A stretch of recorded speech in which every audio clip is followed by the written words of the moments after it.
This is KTU Radio 87.7 FM, and in a few days' time, the students of Koforidia Technical University will be moving to the polls to elect their new president as well as the other portfolios in the school. And I have one man in charge with me here, and he is Mr. Robert Agbesi, and he is going to be taking us through the preparations and the activities so far in the upcoming elections. All right, and please, how we want to know the preparations for this year's elections. How are they progressing under the EC? We want to know the preparations. Oh, okay. The preparation so far so good. It's going as smooth as possible. We've just released the calendar for the upcoming election. Uh, the calendar for the first day, we open nomination for the general public to come and purchase their forms. After some few days, we close nomination. That's from 4th August to 10th August. We close nomination. Then 11th August, we did our verification, and the verification went on successfully. So today, as I'm speaking to you, there is vetting, 3 p.m. exactly. Vetting starts. So after vetting, on the 18th and 18th is going to be manifesto reading and debate for the aspirants. After 18th, then 19th and 20th, we do sensitization. We brief the general public about elections and how it is going to be. And also on the 23rd of this month, KT is going to the poll to select their leaders for the next 2025-2026 academic leadership. So this is so far so good. This is the calendar, and we are still progressing successfully. All right, so our EC chairperson is saying that concerning this year's SRC elections, they are progressing successfully. Also, we want to know about the measures put in place to ensure that there's transparency and fairness in the election. In every elections, we have some disparities. The thing is that security will be present during that day, and then some of the electors will also be present to observe the election. This is a student election though, but we call electors to come and observe the elections, and also the EC committee members will also be there. We also invite EC Ghana for to come, also one rep from EC Ghana also come and represent us from here. So it will definitely be true and fair and transparent election. In that on that day, everything will be plain. Students will come around, will inspect, polling agent to be there, will inspect, EC officials to be there, they will inspect everything.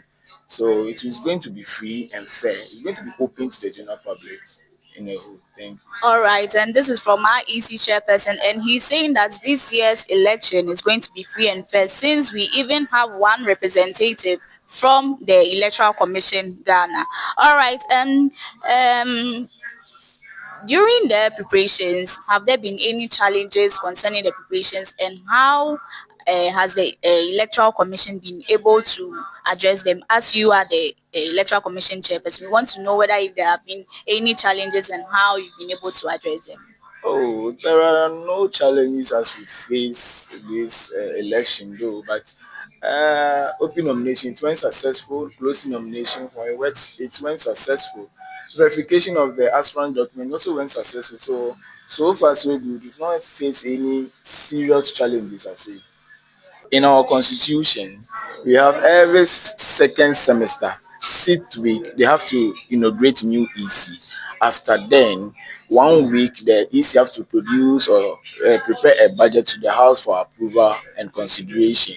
After then, EC is having 4 solid weeks to conduct elections. So when you do this calculation, or it falls in the 11th week, EC don't care who comes in the 11th week.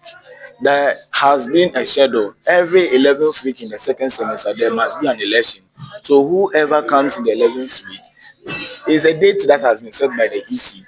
So we are not depriving weekend student or regular student. It's a date. It's just like Ghana. Every 7th December for every 4 years we have elections. So every 7th December for every 4 years, we know that there is an election. So the same thing applies to the KTU constitution. You know, every 11th week in the second semester, there need to be an election.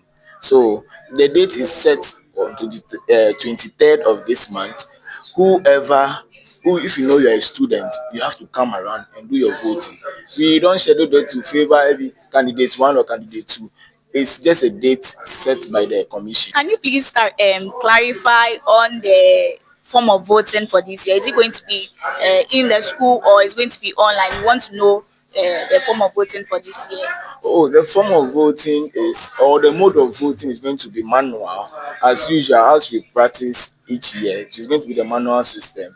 We come to the polls and come and cast your vote. Then you leave the polls after 5 p.m. Then counting of the ballot papers begin. Then you come around and witness the count. So it's going to be a manual, not the online system. So our electoral chairperson of KTU is saying that this year's election is going to be manual. Security experts, they are very good in security issues. So the chief security, we invited the chief security and we scheduled dates and everything with him. So he assured us that security will be present on that day. So as for security there, It's concerning voter apathy. What measures have you put in place to ensure that there's high voter turnout this year and all of if you could hear me carefully, I even said something about the calendar. On the 18th, on the 19th and 20th, you will do sensitization. This is how sensitization is done. We are going to educate the general public about manual voting, the process you have to go through for you to cast your vote. And we are not only going to use KTU Radio, as I'm speaking to you, we're also going to use class by class this in education, and even if you go to the extent of hostel to educate the people about how to vote. Some people don't know how to vote. Some people, even these are the first time they are going to do their voting, so we have to teach them how to vote, and so that when they go to the polls they do the right thing. So it's going to be education, both virtual and we are online. sure that this year's voter turnout is going to be very, very high than the previous years. Yes, please, it's going to be very high. All right, all right. So, what final message will you give to our students since the elections are coming closer? What final students do you have for the whole students body of Koforidua Technical University? Thank you very much. The final words I'll give to students is that election date is being set. EC has brought its date, and strictly we have to go accordingly. Any rules and regulation by the EC, everybody must follow. And also to the aspirants, make sure you campaign neatly, devoided of what insult. Go to the student populace, sell yourselves out. They are the people who are going to do the voting. We are just going to ensure the process continue. So please, to the student body, when come 23rd of this month, come to the KTU campus.